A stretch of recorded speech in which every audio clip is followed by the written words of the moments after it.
Well, welcome to Sigma Live, Dr. Samadi. We have him with us today. He's a specialist in robotic surgery, a leading expert in this field who has completed many, many surgeries, and who will be opening an institute in Cyprus. So let us begin. How did you get started in robotic surgery, Dr. Samadi? Well, first of all, I wanted to thank you for the interview, and also it's a pleasure to be in Cyprus. I started in robotic surgery sometime around 2000, and at that time I was performing a lot of open surgeries. Laparoscopic surgery in France was becoming popular, and because I'm always curious to see how we can advance the field, I went from New York and spent a year in France and learned laparoscopic surgery for prostate cancer.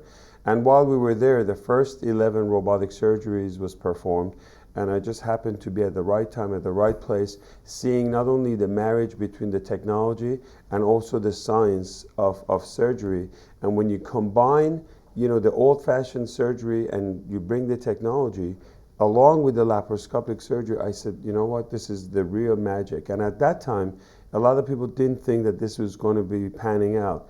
Well, fast forward that story 15 years later, and over 6,000 robotic surgeries later, we are able to do this not only in US, but bring this all over the world. And we're very fortunate and have a great news for you that the first robotic prostate surgery was performed in Limassol, and the first smart technique robotic surgery was done in the entire country of Cyprus.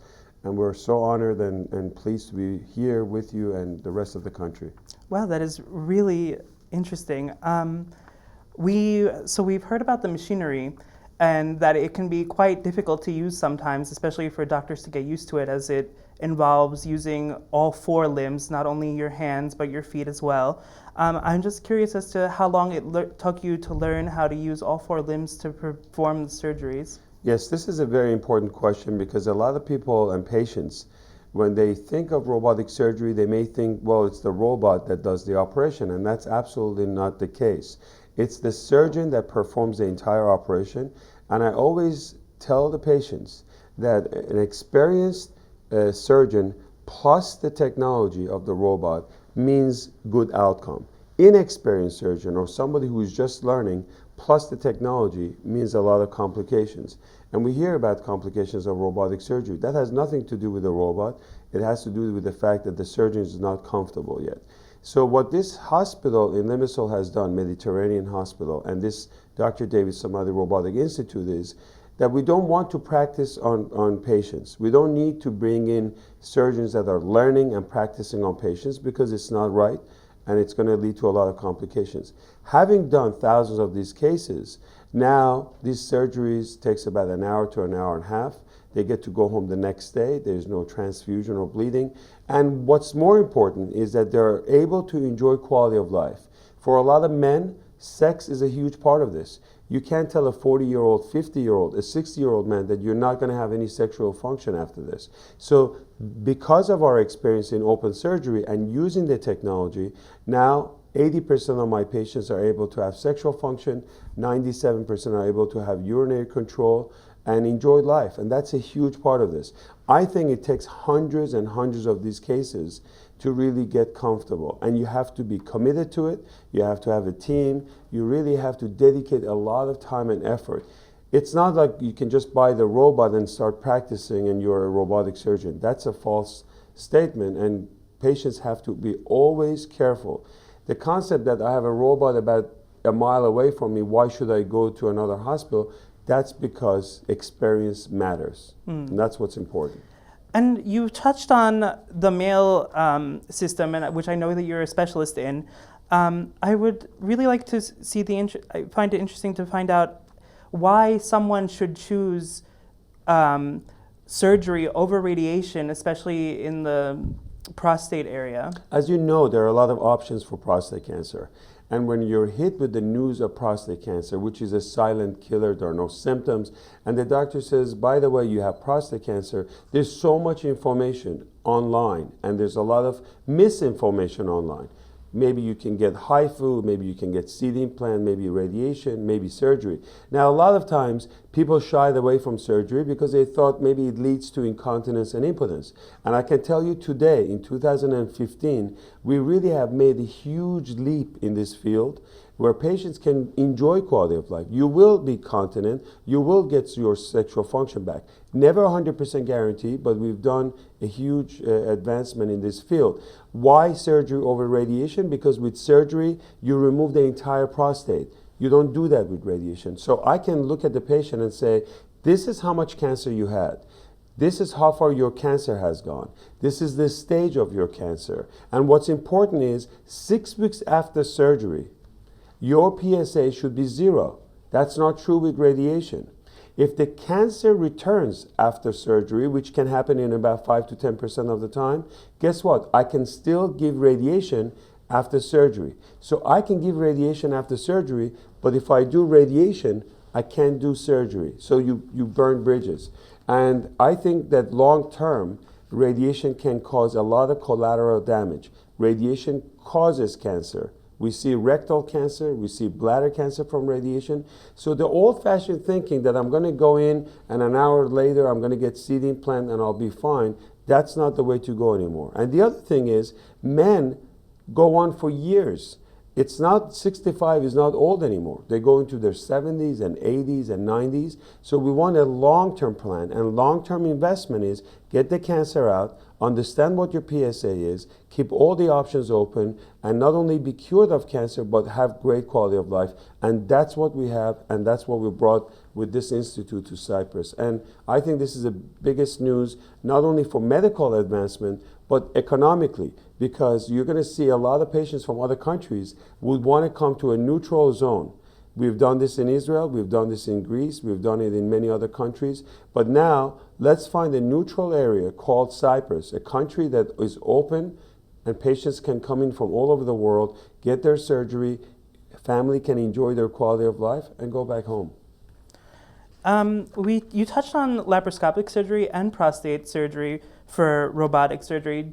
Are you aware if there's any other advancements in robotic surgery? Are there trials or anything that in other parts of the body? Sure. What we have done is obviously one of my technique, which is called SMART technique, is that instead of the old-fashioned robotic surgery where we would move the nerves out and then take the prostate, or we would do the nerve sparing and then take the prostate out, you run the risk of damaging those nerves. Now with the SMART technique that we developed, and it's a robotic surgery, I leave all the surrounding tissues completely intact, and I come on top and take the prostate out while we leave all the nerves that are responsible for sexual function alone. And that's why there was a big advancement in sexual function and continence. We're moving this robotic surgery to gynecology. We're going to be doing myomectomies and hysterectomies. We're moving to general surgery where all the low anterior resection for bowel cancers can be done this way. We're going to bring in other surgeons from ears, nose, and throat for tongue cancer. So I think anytime, and your question is well taken, where you used to do laparoscopic surgery, now we can do it robotic surgery. And it makes a lot of sense, right? Because in laparoscopic, we had one camera, so it was a two-dimensional view. Now we have three-dimensional view. You have a great range of motion where the arms are moved right here at the wrist as opposed to the elbow. We can see much better the precision part of the operation. And guess what? Since there's no blood in the field, like open surgery, I can see well. If I can see well, I don't have to touch. So the concept of open surgeons saying like, hey, I need tactile feedback, or I can touch your prostate, I can do a better operation, doesn't make any more sense. Because if I can see in a bloodless field and do a great operation, that's the future, and the future is here. That is very great to hear, actually, because it opens up a whole new set of options for surgery, especially that for surgeries that were considered extremely difficult. We touched a bit on why you brought the Institute to Cyprus. Do you have any other reasons besides it being a neutral zone for bringing it to Cyprus? Well, I think when this hospital, Mediterranean Hospital in Limassol, they approached me, and they had the right approach and the right vision.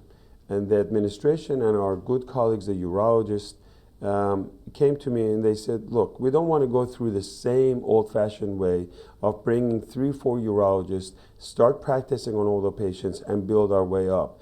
We want that experience of 6,000 surgeries that you've done. We want to have collaboration with urologists and other doctors. And my job is to expand our collaboration all over the world, globally. Yes, I'm the chair of urology at Lenox Hospital, one of the best hospitals in New York City.